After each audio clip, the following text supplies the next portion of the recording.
27 de janeiro, meditação no Café com Deus Pai, do pastor Júnior Rostirola. Uma vida sem reservas. Esta é a vida eterna, que te conheçam, o único Deus verdadeiro, e a Jesus Cristo, a quem enviaste. João capítulo 17, versículo 3. Esse versículo que nós lemos faz parte de uma oração que Jesus fez. Essa foi a última oração que Jesus fez antes de ser levado para a crucificação. Em João, no capítulo 17, Jesus, ele ora publicamente, em voz alta, na frente dos seus discípulos, com o propósito de revelar a eles quem ele era e qual era o propósito da sua vida e a sua missão aqui na terra. Vamos ler alguns versículos de João, capítulo 17, para entender o contexto dessa oração que Jesus fez. Entrando aqui em João, no capítulo 17, nós vemos aqui o versículo 1. Depois de dizer essas coisas. Que coisas que o Senhor Jesus estava falando para os seus discípulos? Ele estava falando tudo o que ele disse no capítulo 16 de João. Se você voltar para o capítulo 16, aqui do Evangelho de João, Jesus estava falando para os discípulos não abandonarem a fé, estava falando para eles aqui que Deus enviaria o Auxiliador, o Espírito Santo para eles. Então veja aqui o capítulo 16, no versículo 1. E Jesus disse ainda, eu digo isso para que vocês não abandonem a sua fé. Jesus estava dizendo para eles, não abandonem a fé, fiquem firmes.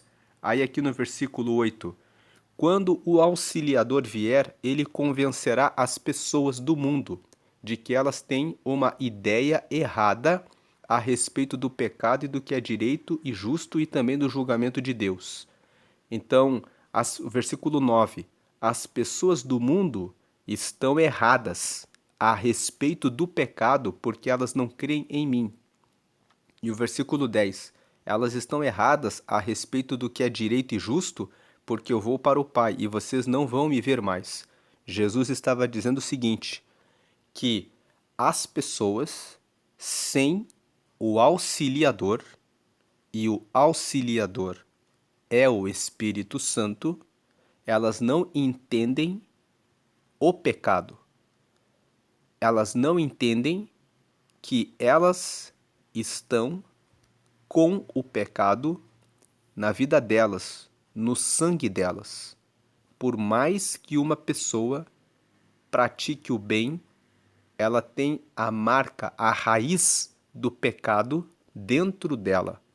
Todos nós nascemos com pecados. Você pode ser uma pessoa que faz muitas obras sociais, mas por mais que você faça isso, é impossível que nós não tenhamos em algum momento um pouco de ira, um pouco de raiva, um pouco de mágoa, um pouco de inveja, um pouco de mentira, um pouco de pensamentos que são indevidos. Você pode fazer uma autoanálise, uma autoavaliação, e você verá que em algum momento você mentiu, você teve algum pensamento lascivo em relação a alguém, você teve inveja em relação a alguém, você ficou chateado ou magoado em relação a alguém, você pensou que poderia receber uma vantagem ou um benefício em algum tipo de contrato ou nas negociações do dia a dia. Todo mundo falha e tropeça em alguma coisa. Em algum momento você teve preguiça de fazer o que você deveria ter feito e não fez o que deveria ter feito. Em algum momento você esqueceu de agradecer a alguém que lhe fez o bem, pagando aquilo que a pessoa merecia.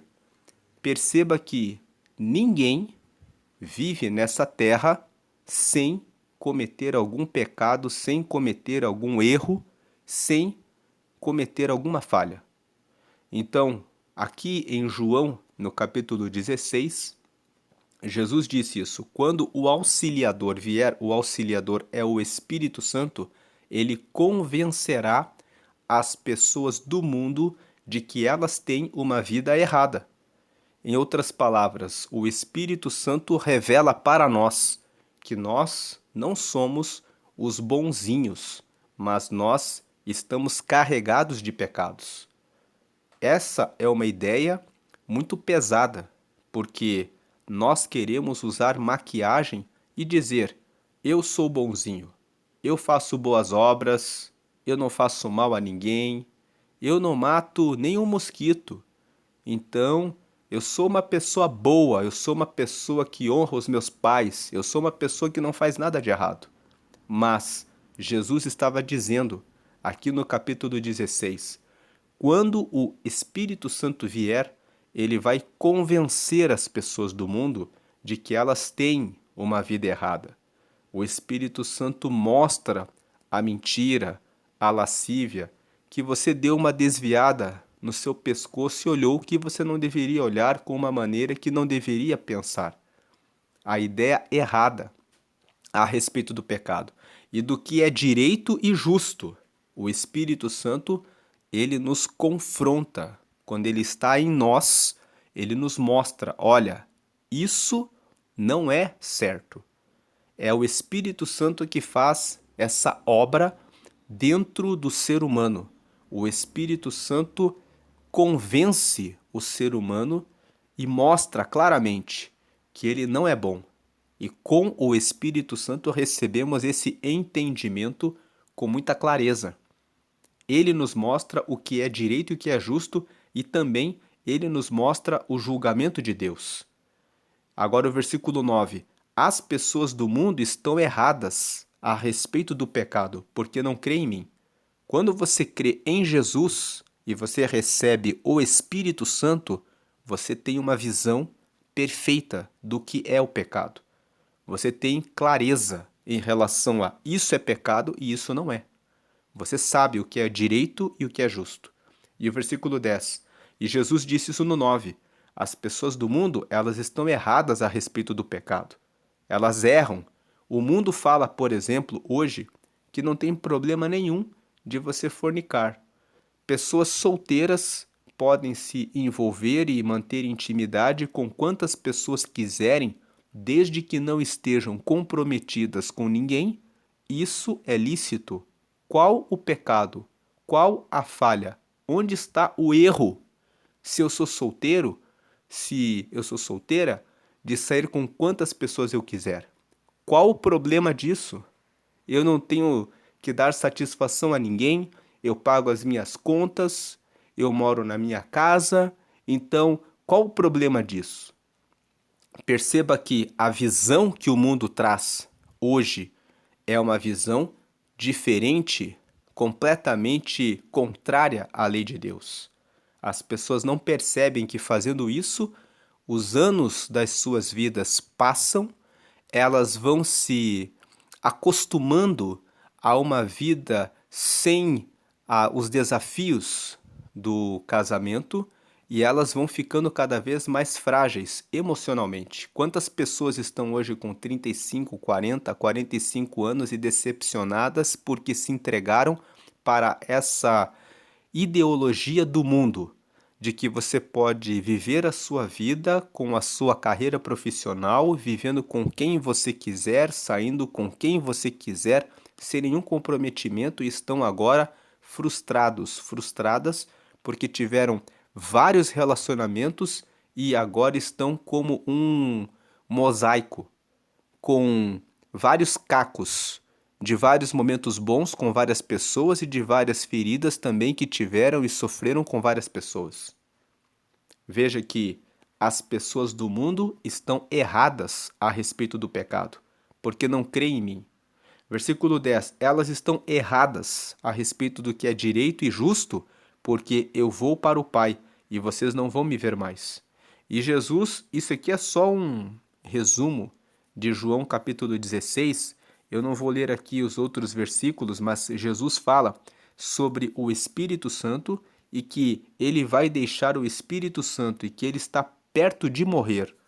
Veja o versículo 21. Ele fala: quando uma mulher está para dar à luz, ela fica triste, porque chegou a sua hora de sofrer. Jesus está dizendo para eles: quando uma mulher vai dar à luz, ela sofre, mas depois que o bebê é nascido, ela recebe muita alegria.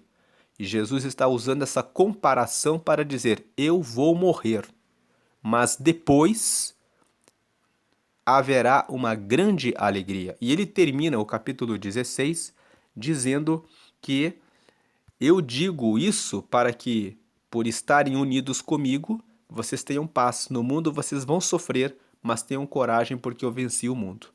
Essas são as palavras que Jesus estava falando em João no capítulo 16. E aí, quando nós entramos no capítulo 17, que é o nosso objetivo para a meditação de hoje, versículo 1: depois de dizer essas coisas, ou seja, depois dele falar a respeito do Espírito Santo, a respeito de que ele morreria, a respeito da missão que ele veio cumprir, Jesus olhou para o céu e disse: Pai, chegou a hora. Então, João capítulo 17, como nós falamos, é o momento em que Jesus está dizendo: agora é a hora de eu morrer. E então ele faz essa oração pública na frente dos seus discípulos. E ele fala: Pai, chegou a hora.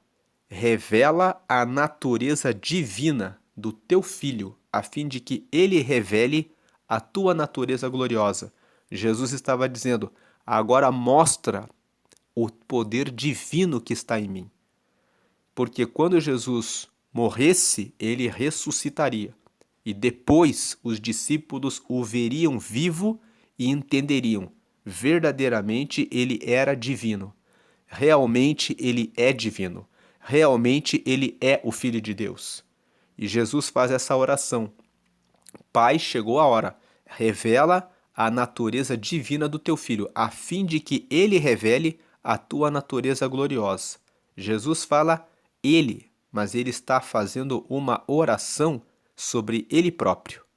Mas ele ora em terceira pessoa.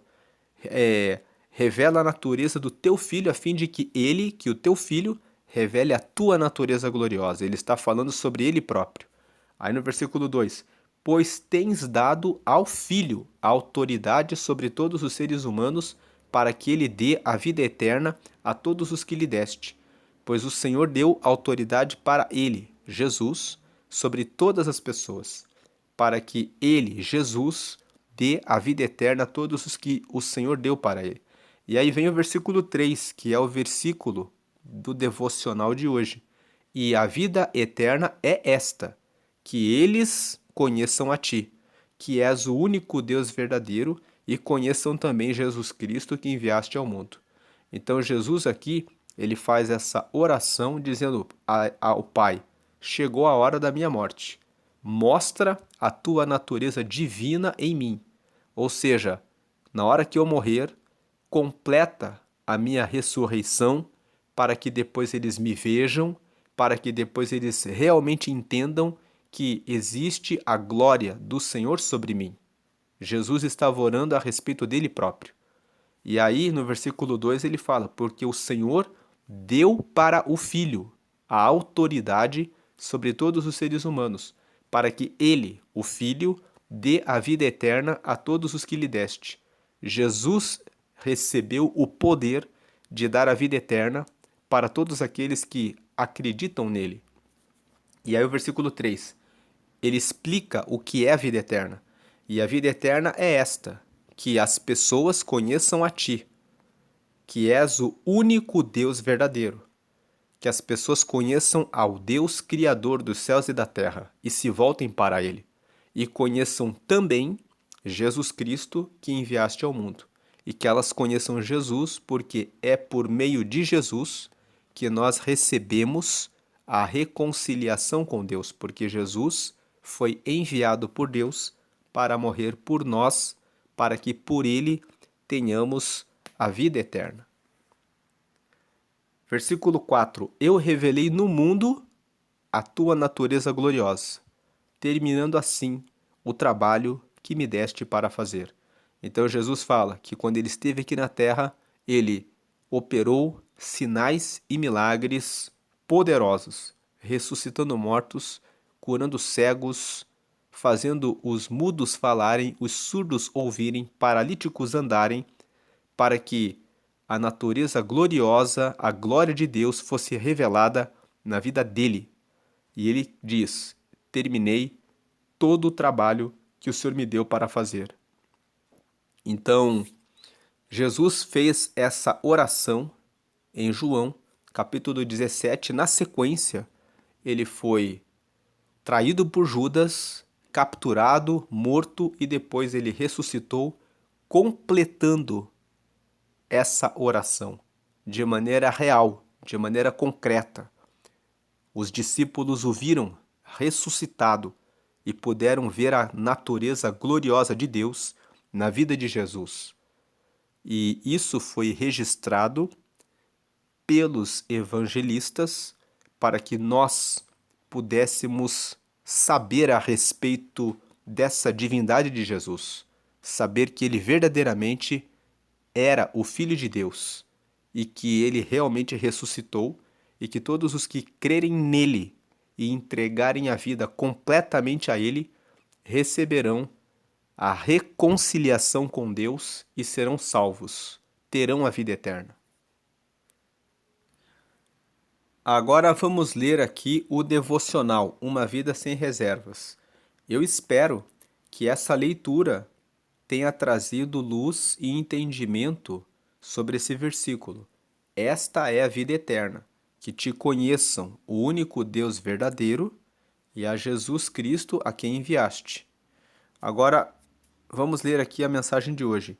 Nós vivemos na era da informação, na qual as informações e o conhecimento não mais ficam empilhados e retidos nas estantes das bibliotecas.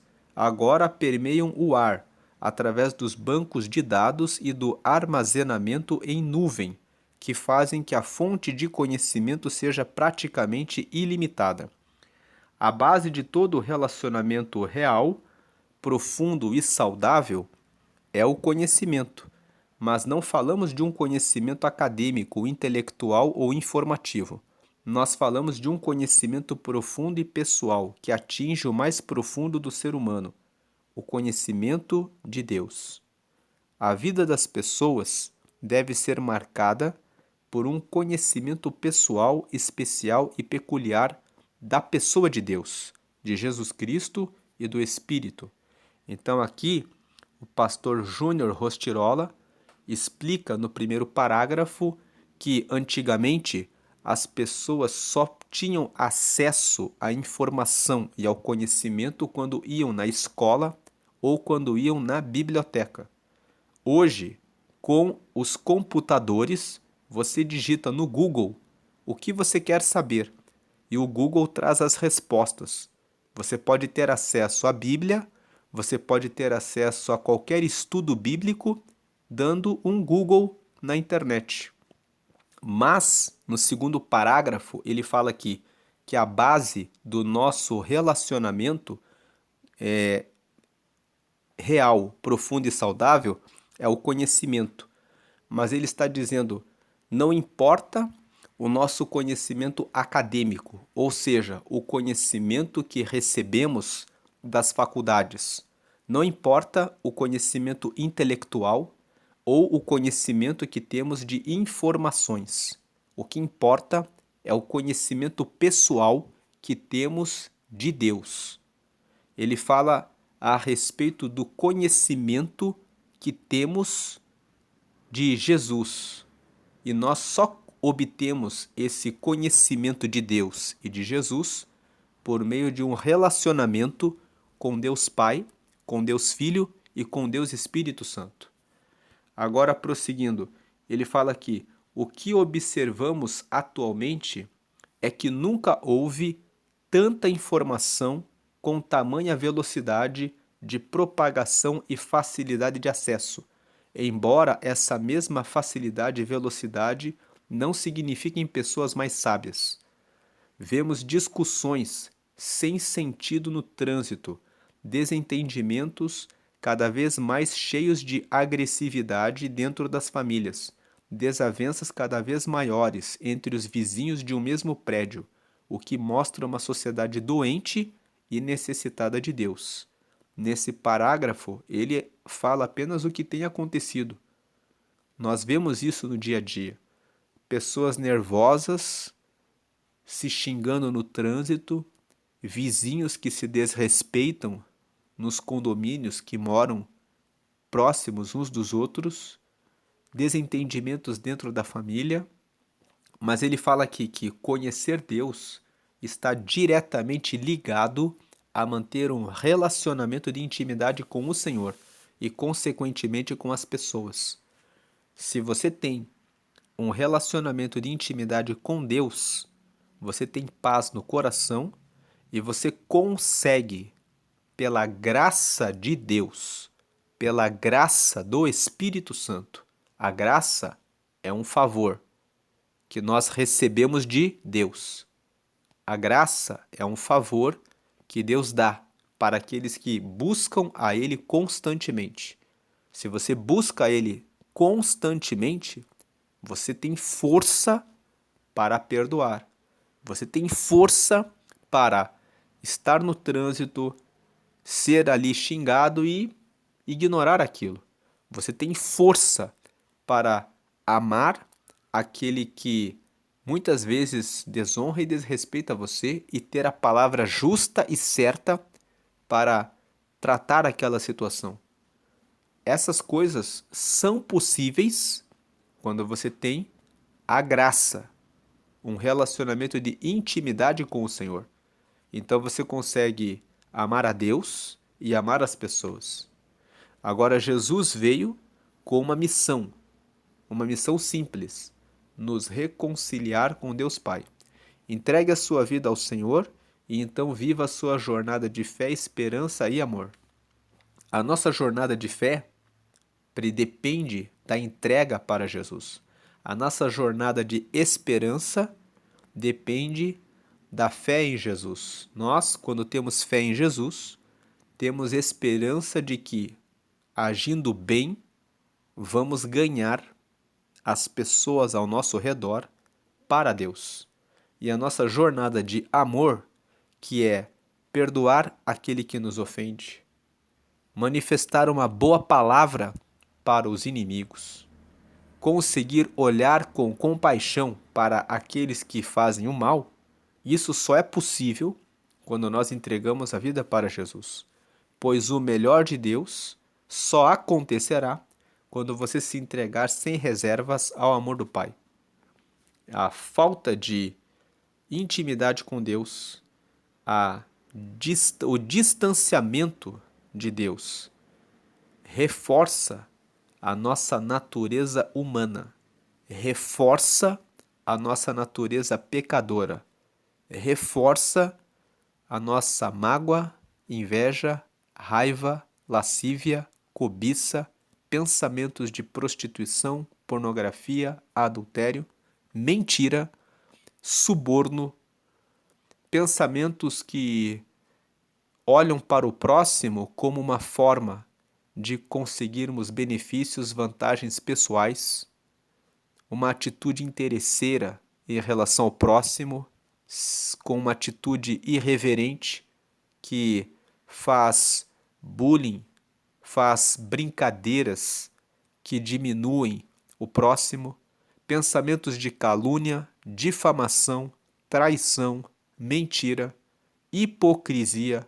bajulação, elogios carregados com segundas intenções, todo tipo de pensamentos perversos e que tomam conta da natureza humana se manifestam quando procrastinação, preguiça, ira, contenda, rancor, ódio, indisciplina, mágoas, violências, agressividade, agressão. Tudo isso são mortes, homicídios e coisas, furtos e roubos. Todos os tipos de maus pensamentos invadem a natureza humana quando se distancia de Deus. Mas aquele que se achega a Deus, ele consegue produzir os frutos do Espírito. Então aqui a frase de hoje é: de que vale este ano se você ainda é quem foi no ano passado? A frase é uma pergunta: do que vale você viver mais esse ano se você continua com os mesmos pecados do ano passado? Se você continua fazendo as mesmas coisas, se você não assume um compromisso com Deus para ter uma vida totalmente dedicada a Ele. Hoje é o dia 27 de 365. A leitura bíblica de hoje é o Salmo de número 11. Então, a mensagem aqui, fazendo o fechamento, é que você entregue a sua vida sem reservas para Deus, porque a vida eterna, ela é conhecer a Deus e conhecer a Jesus. Para conhecer a Deus e para conhecer a Jesus, nós precisamos dar lugar para o Espírito Santo. Porque como nós fizemos uma leitura rápida ali em João, no capítulo 16, Jesus estava dizendo para eles: não abandonem a fé. Quando o Espírito Santo vier, ele vai convencer vocês que vocês realmente têm pecados e que vocês têm isso no coração, na vida de vocês. E que só com a ajuda de Deus é que vocês podem entender o pecado e abandoná-lo, e quererem conhecer a Deus e quererem viver com Jesus. Uma vida sem reservas fala sobre entregar a sua vida totalmente a Deus e pedir a Ele todos os dias que ajude você a caminhar na luz. Cada um de nós deve ter esse momento de oração diária, pedindo: Deus, me mostra o que é o direito e o que é o justo, e me dá força e graça para eu viver sem reservas, para eu viver dentro do seu caminho, do seu propósito, do seu plano. Aquilo que você pensa que é impossível, de repente você está preso no cigarro, preso na pornografia, preso na masturbação, preso na bebida alcoólica, ou de repente preso na mentira, preso de repente a furtos, a roubos. Deus, ele quer limpar você, mas para que essa limpeza aconteça, você precisa entregar a sua vida sem reservas para Ele. Não adianta conhecimento, informação, dizer eu sei que isso é errado. O que importa é o que você faz, o que você pratica. Porque, como nós lemos aqui a mensagem, nunca na vida tivemos tanto conhecimento. Você dá um Google e você consegue saber a respeito de tudo hoje em dia. Mas saber não é viver. E Jesus, ele quer que a vida seja sem reservas, que aquilo que você vive reflita a glória dele nessa terra. Vamos aqui fazer a leitura do Salmo de número 11, porque essa é a leitura bíblica indicada hoje. A leitura do Salmo de número 11. Mas antes de irmos para o Salmo 11, vamos repetir aqui essa frase final: de que vale este ano se você ainda é quem foi no ano passado? De que vale este ano? Para que você vai usar esse ano? Para viver nas mesmas práticas do ano passado? De que vale este ano se você ainda é quem foi no ano passado? Que hoje você busque a Deus para vencer mais da sua natureza humana para refletir a glória de Jesus. Agora vamos ler o Salmo de número 11. Salmo de número 11 nos diz assim: No Senhor confio.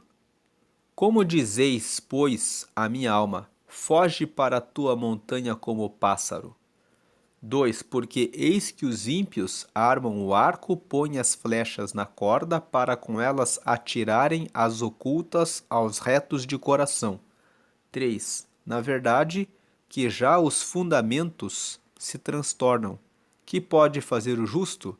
Então, aqui nesse salmo de número 11, o autor desse salmo está dizendo que as pessoas ao redor dele disseram para ele: saia correndo, fuja para as montanhas, porque os ímpios prepararam um arco, colocaram as flechas nas cordas e estão preparados para atirarem contra você. Então, fuja, saia correndo. Mas o autor desse salmo diz assim, voltando no versículo 1: No Senhor eu confio. Então, como que vocês dizem para mim, dizem para minha alma, foge para a tua montanha como um pássaro? Por que vocês estão dizendo para eu fugir para as montanhas como um pássaro? Para eu fugir correndo, voando como um pássaro? Porque se eu confio no Senhor, por que eu vou fugir? É isso que ele está dizendo. E aí no versículo 2 ele fala: Porque eis que os ímpios armam o arco, põem as flechas na corda para com elas atirarem as ocultas aos retos de coração. Ele está dizendo como que são os ímpios. Eles são assim. Eles armam a mentira, a fofoca, eles armam o arco, as flechas e procuram atingir o inocente, o justo, aquele que anda no caminho certo. Os ímpios fazem isso. E estavam fazendo isso com ele, com o salmista aqui. Aí no versículo 3, na verdade que já os fundamentos se transtornam. Que pode fazer o justo? Ele está dizendo o seguinte: na verdade, o mundo não é justo, porque existem os ímpios que fazem as coisas erradas, que ficam cercando o justo para quererem prejudicá-lo. Então, quando ele fala que os fundamentos se transtornam, ele está dizendo os fundamentos da verdade, da justiça, da correção, do que é direito, do que é justo, se transtornam. Por que os fundamentos se transtornam? Porque as pessoas não querem mais fazer a coisa correta. Elas querem ganhar do outro, armando flechas para matar o justo. Às vezes você faz tudo de maneira certa, mas as pessoas ficam inventando mentiras e procurando, tentando uma maneira de derrubar você. O salmista estava passando essa situação. Então ele faz uma pergunta aqui, no versículo 3, aqui no final. Que pode fazer o justo? O que você que é justo pode fazer nesse mundo em que os fundamentos se transtornam? Ele começa a responder no versículo 4. O Senhor está no seu santo templo. O trono do Senhor está nos céus. Os seus olhos estão atentos e as suas pálpebras provam os filhos dos homens. A resposta que ele dá é a seguinte: o que o justo pode fazer? A resposta é simples. O Senhor está no seu santo templo. O trono do Senhor está nos céus. Os seus olhos estão atentos e as suas pálpebras provam os filhos dos homens. Ele está dizendo: o que pode fazer o justo? Confiar que o Senhor está lá no céu, que o Senhor está vendo tudo, que o Senhor tem os olhos bem atentos e que as pálpebras dos olhos do Senhor provam os filhos dos homens. Quando Deus está olhando, observando, ele realiza no tempo certo o castigo para aqueles que fazem o mal. Versículo 5. O Senhor prova o justo, mas a sua alma aborrece o ímpio e o que ama a violência. Versículo 6. Sobre os ímpios ele fará chover laços, fogo, enxofre e vento tempestuoso. Eis a porção do seu copo. Então ele está dizendo: eles vão receber o castigo. E o versículo 7, por quê? Porque o Senhor é justo, e ele ama a justiça, e o seu rosto está voltado para os retos. O Salmo de número 11 é um salmo que fala que podem chegar até você e dizerem para você: fuja para a montanha como um pássaro. Então aqui no versículo 1 ele fala: no Senhor eu confio. Como dizeis, pois, a minha alma, foge para a tua montanha como pássaro? Ele está dizendo: eu não vou fugir, eu não preciso temer, porque o Senhor está no seu trono, ele está lá no céu. E por que? O versículo 7: porque o Senhor é justo, e ele ama a justiça, e o seu rosto está voltado para os retos. E também porque ele, o Senhor, ele, veja o versículo 5 e o 6, ele prova o justo, mas a sua alma aborrece o ímpio e o que ama a violência. E o 6, sobre os ímpios ele fará chover laços e fogo e enxofre e vento tempestuoso. Eis a porção do seu copo, eles vão receber o pagamento pelo que eles fazem. Então o justo não precisa se preocupar, mas tão somente confiar no Senhor. Agora faço um convite a você que ainda não aceitou a Jesus.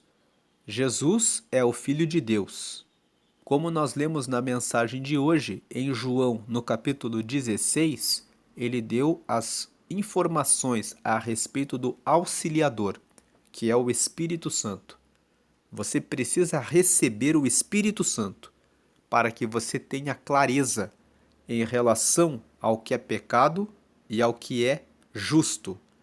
E você recebe o Espírito Santo quando você aceita a Jesus. E a mensagem de hoje falou: esta é a vida eterna, que conheçam a Deus Pai e conheçam o Filho dele, que é Jesus. Quando você conhece o Filho dele, que é Jesus, e como que você conhece ele? Quando você recebe ele no seu coração.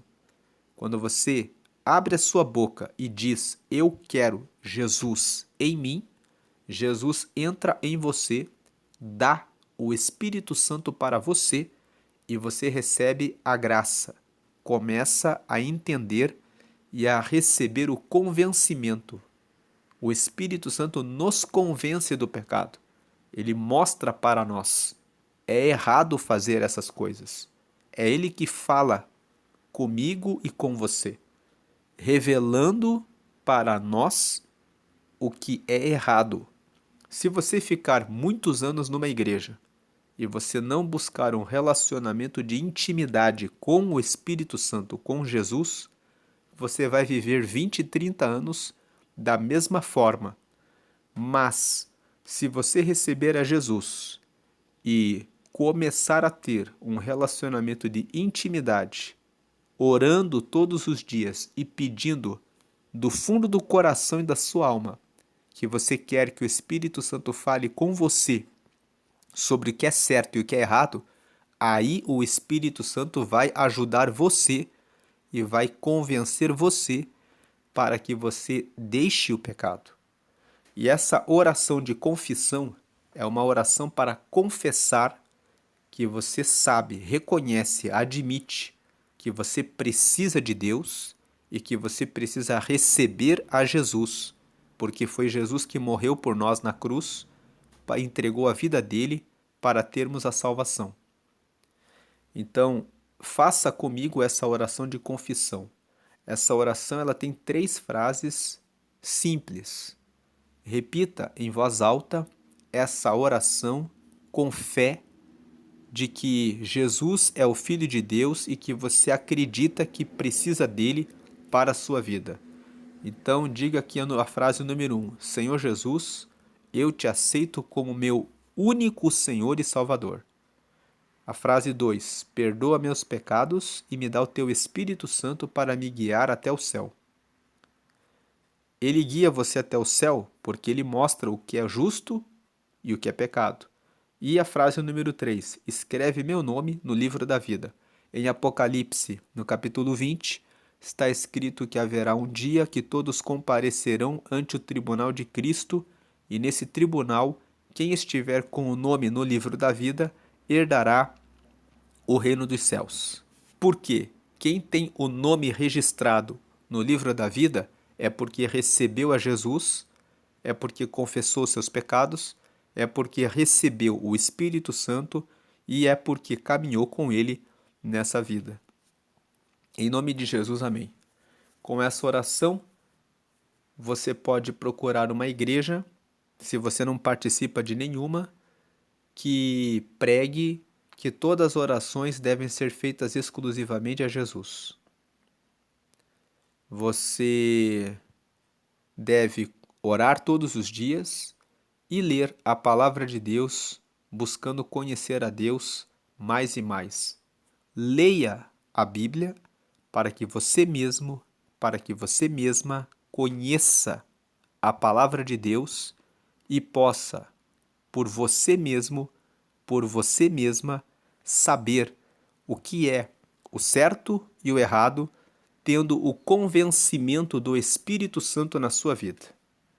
Que não seja por um movimento de seguir outras pessoas, que não seja uma que você não seja massa de manobra de outras pessoas que disseram para você A, B ou C, mas que você mesmo, que você mesma, investigando pela sua leitura bíblica, conheça e entenda que realmente Jesus é o Filho de Deus e que você precisa dele para chegar até Deus e que você precisa urgentemente ter relacionamento com o Espírito de Deus, o Espírito Santo, para que você possa segui-lo.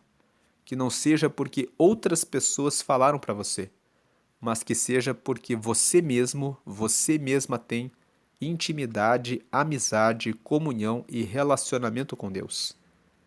Não busque em outros. Faça da sua vida um lugar de adoração a Deus. Diga para Deus: Deus, eu quero que o Senhor se revele a mim. Eu quero que o Senhor mostre para mim o que eu preciso fazer para andar com o Senhor. Peça isso e Deus se revelará especialmente, especificamente para a sua vida.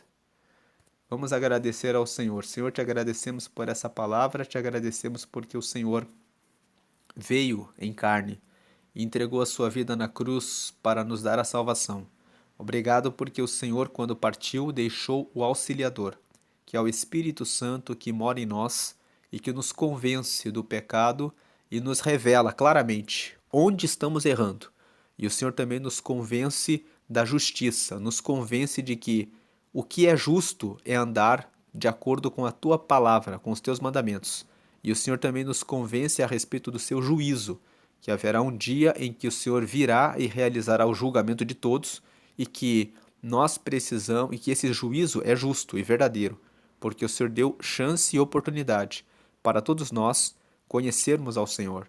Te glorificamos e pedimos que o Senhor abra o entendimento de todos que estão ouvindo essa mensagem, que os teus filhos e as tuas filhas consigam perceber os seus pecados e vejam no seu dia a dia os erros em que estão falhando e possam receber a tua luz para que possam ser transformados pela renovação do entendimento que vem do Senhor, que vem do alto.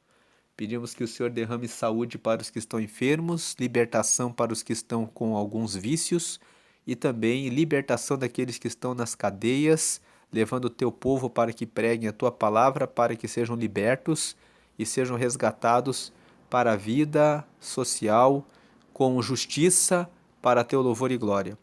Pedimos que o Senhor esteja com o teu povo nesse dia, abençoando, prosperando, ensinando, derramando graça, livramento de todo tipo de mal, de todo o ataque da inveja, que o Senhor guarde o nosso coração de ter inveja e também nos guarde dos ataques da inveja.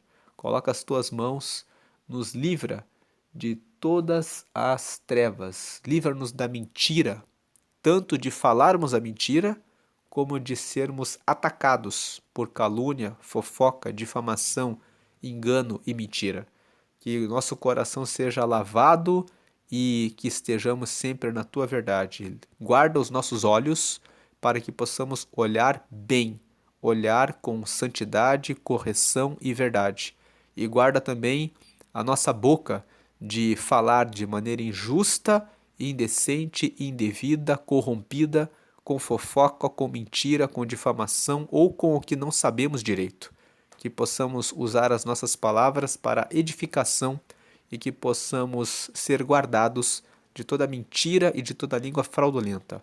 Faz a tua justiça em relação àqueles que estão atacando esse teu filho, essa tua filha no trabalho, na escola, na faculdade ou na vizinhança, falando que é indevido em relação ao teu servo, à tua serva, que o Senhor venha tomar justiça, como nós lemos no Salmo de número 11, que o Senhor traz, glórias a Deus, a tua justiça sobre aqueles que praticam a maldade. Nos guarda hoje e sempre, em nome do Pai, do Filho e do Espírito Santo. Amém. E graças a Deus. Deus abençoe a sua vida hoje, sempre, grandemente. Amém. E glória ao Senhor. Amém.